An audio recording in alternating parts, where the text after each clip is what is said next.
So, what's up mga kakablas? Dito ako ngayon. Pupunta kami sa Sapa. Hi! Sa Sapa. So, maliligo kami kasi niyaya ako ng mga kaibigan ko dito. So, dito sa probinsya, natural lang na yung papaliguan natin sa Sapa, sa ilog. So, itry natin, no? Kasi almost 3 years din ako na hindi nakauwi. Tapos, syempre, susulit natin yung bakasyon natin kasi ilang araw lang tayo dito. So, ngayon sa bukid ako. Yan, dito sa bukid natin, napakadami ng mga tanim, ng mga prutas. Kahit saan ka pumunta dito, hindi ka magugutom. Kasi ang dami nating mga mga pwedeng makuha.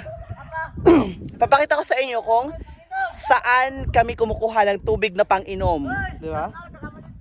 Shout out daw. So dito, pupunta kami dito sa dito sa Ayan, so dito kami kumukuha ng pang-inom. Hoy guys, malinis to ha. Napakalinis nito kasi sa bukal to. Wait lang.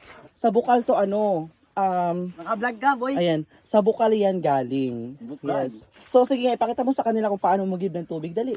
Dali lang. Yan. So nag-i-give siya ng tubig, guys. Shout out, Jaja. Yan.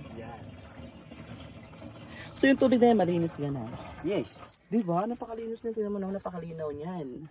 At walang halong chemical. Walang halong chemical yung tubig namin dito dahil natural, dahil galing talaga siya mismo sa ilalim ng lupa. Dan, Ha? pakakit niyan. Oo, God, sige. So yun, abangan nyo kami, maliligo na ako. I-set up ko na yung camera ko. Sige, sige.